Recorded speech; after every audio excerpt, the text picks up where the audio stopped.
Lately, I've noticed that some experts in the prescribing world are misusing terms related to tapering and protracted withdrawal. In this video, I want to address most common misconceptions. I'll start by referring to the video with Joseph and Amanda. What does a terrible antidepressant withdrawal look like? Let's check it out. Last week, I tried dropping my dose from 3.5 milligrams to 3.4 milligrams. You guys, that's a 2.5% dosage drop. It is 0.1 decimal point drop. That is how small of a dose I dropped. And wait till you hear what happened. Immediately, GI distress, sleep problems, woke up with completely drenched in night sweats. And that was only the first couple days. Just wait, it gets worse. Agoraphobia, that is the fear of leaving your house. So she goes on to talk about several other symptoms, and what is clear to me is that she has a condition called protracted antidepressant withdrawal, which is essentially a type of brain injury where typically when you've come off the medication too quickly previously, you sensitize your entire nervous system. And when that happens, you are extremely sensitive to withdrawal. Even when removing as much as 0.1 of a milligram, you can have a lot of withdrawal symptoms. And so that's what's happened to this person and why she's having such a hard time coming off these medications. Drop in the comment below if you experienced a protracted withdrawal injury and whether you had a really hard time making seemingly minuscule dose reductions off your medication. What Amanda is experiencing is acute withdrawal intensified by the kindling effect resulting from reinstatement that occurred earlier. For those unfamiliar with the term, the kindling effect is a phenomenon when repeated initially mild stimuli lead to increasingly intense reactions over time.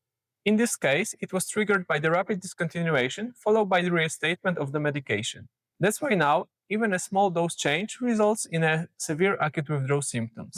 Protracted withdrawal, on the other hand, refers to a withdrawal symptoms that persists long after the drug has left the body, sometimes even with a delayed onset of several months. The symptoms Amanda mentions while tapering off escitalopram are clearly acute withdrawal, made worse by reinstatement and subsequent kindling.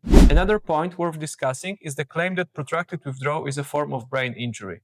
I'm not sure whether this is an intentional attempt to scare people into tapering more cautiously, or simply a misunderstanding, but unfortunately, this is not the first time I've heard this.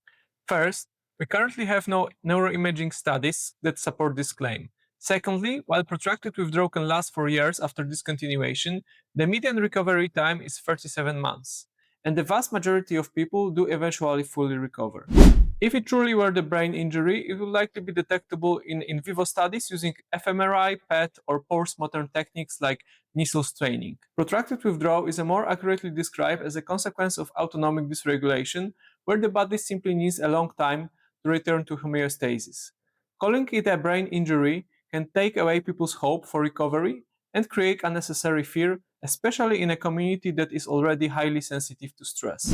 Finally, there is a false assumption claimed by another tapering expert that tapering prevents protracted withdrawal. This is unfortunately only partially true. Tapering is extremely valuable and currently the most responsible method of coming off psychiatric drugs. However, it's a significant overstatement to claim that it eliminates the risk of protracted withdrawal. However, it is significant overstatement to claim that it eliminates the risk of protracted withdrawal.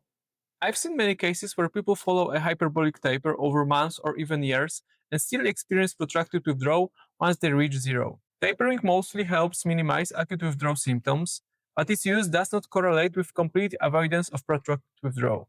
And as of now, there is no scientific evidence to support the claim that it does.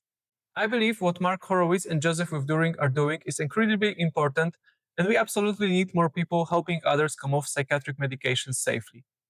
But at the same time, we should also be mindful of how we communicate this information so as not to mislead or unnecessarily alarm people.